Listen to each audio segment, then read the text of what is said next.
replacement, and I thought I'd tell you about it. Yay. Okay, I've just got my notes because I forget stuff, so yeah. In the morning we went to see someone on the ward again. So my PE has been really trying to get me to do stuff more independently now. So after my tutorial visit, she really cottoned on to the fact that I should be progressing and that I need to be doing stuff on my own, which is very scary. So yeah, so when we go up onto the wards now, she expects me to just go up to the case notes and look at them by myself, pick out all of the most important bits, and generally just do most of the stuff by myself now. So she will sometimes still do the swallow assessments if it's a complex case, but she wants me to start doing those soon, where I told you last week about how we're going to do that by proxy. So that means her doing all of the practical things but me telling her what to do as we go along, which I still don't know if I'm ready to do, but I guess that's the only way I'm going to learn. So yeah, we went to see a man who had had a neck dissection, and he'd also had a floor of mouth resection. So that means that his tumour was in the floor of his mouth, so just underneath his tongue, down there, and he had had that removed. So that means that some of the muscle and tissue will also have been removed with his cancer. So a lot of the time that will impact on his tongue movement and his hyoid movement. So the hyoid is the bone here that helps the larynx raise when we swallow for protection and to let the food go down. And if the hyoid bone and the muscles attached to it aren't working properly, that can impact the swallow too. So we were kind of assuming that he would have some trouble swallowing. When we went to see him, I think he was about a week after surgery, but he was still really struggling. So he was a man who had had a tracheostomy fitted, which was I think fitted after his surgery so that he was able to breathe a bit easier. He hadn't been eating or drinking for a week. So sometimes if that's the case, they will put in an NG tube, so a tube that goes through the nose and down into the stomach that gives all of the nutrition that you need so that you don't have to eat and drink through via your mouth basically. So if you can't control the muscles or the muscles here, then you're not going to be able to swallow that well. So sometimes a nasogastric tube will be put in. For this man, he had something different, and I need to ask my PE why, really, because I think it's either if you've got something wrong with your digestive system as well, or if you're quite a severe case so you can't have an NG tube for some reason.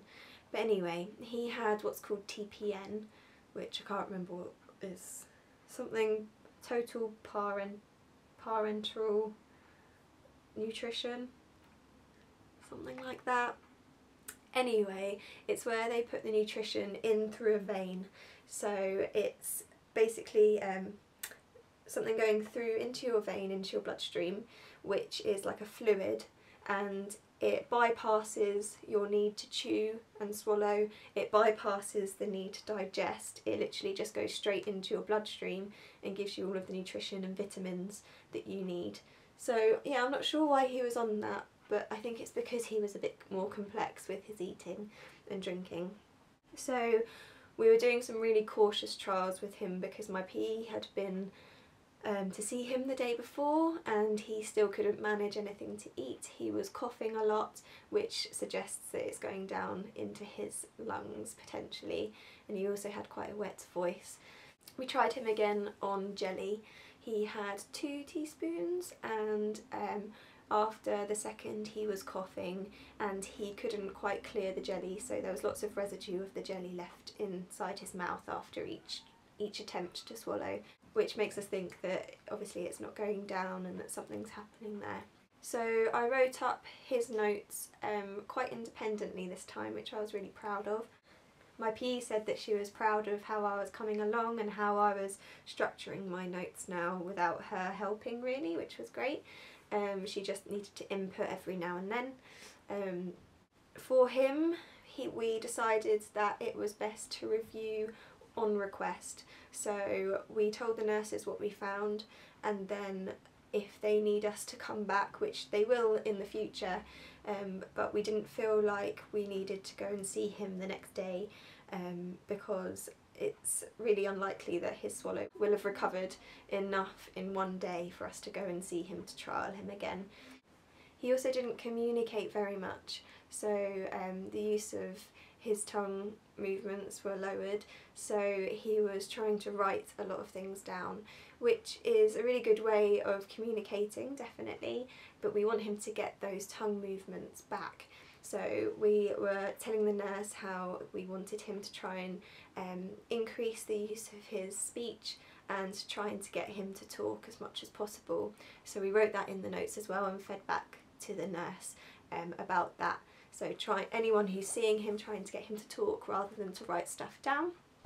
So that's in the hope that when he starts to talk a little bit more, his tongue muscles will hopefully get a little bit stronger, the range of movement will increase hopefully, and that means that will hopefully have a good impact on his ability to move food around his mouth and then to swallow.